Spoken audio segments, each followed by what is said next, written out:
ஓம் குருவே சரணம், சத்குரு சிவமே சரணம். அனைவருக்கும் அஸ்ட்ரோ சக்தி குருவின் அன்பு வணக்கங்கள்.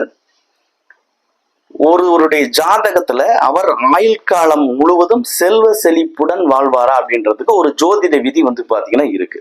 அது என்ன அப்படின்னு சொல்லி பாத்தீங்க அப்படின்னா, ஒருத்தருடைய ஜாதகத்துல லக்கணத்திற்கு 7ஆம் அதிபதியும் 11ஆம் இடத்ததிபதி என்னும் லாபாதிபதியும் ஒன்று கூடி சுபர்னுடைய வீட்டில் இருக்க அவருடன் லக்னாதிபதியும் இணைவு பெற்றிருந்தால் அந்த ஜாதகர் அவருடைய ஆயுள் காலம் முழுவதும் செல்வ செழிப்புடன் வாழ்வார் என்ற அற்புத ஜோதிட விதியை பாத்தீங்கன்னா நம்முடைய ஜோதிட சாஸ்திரத்துல கூறப்பட்டுள்ளது.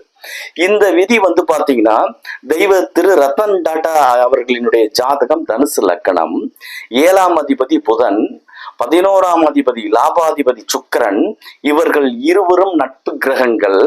அவர்கள் இருவரும் ஒன்று கூடி அவருடைய தனுசு லக்கணத்திலேயே சுக்கிரனுடைய வீட்டுல பாத்தீங்கன்னா புதன் சுக்கிரன் சூரியனோட இணைவு பெற்றிருப்பார். அப்ப இங்க பாத்தீங்கன்னா இவருடைய லக்னாதிபதி இணையலன்னு சொல்லி கேட்கலாம். ஆக ஒருவருடைய ஜாதகத்துல 7ஆம் அதிபதியும் லாபாதிபதியும் நட்பு கிரகமாக இருந்து சுபரனுடைய வீட்டில் அமர்ந்து அவர் லக்னாதிபதியுடன் இணைந்திருந்தாலும் அல்லது லக்னத்தில் இணைந்திருந்தாலும் இந்த விதி அவர் ஆயுள் காலம் முழுவதும் செல்வ செழிப்புடன் வாழ்வார் என்ற விதி மிக அற்புதமாக பாத்தீங்கன்னா பொருந்தி வருகிறது. மீண்டும் அடுத்தது ஒரு நல்ல பதிவில் சந்திப்போம். நன்றி நண்பர்களே, வணக்கம்.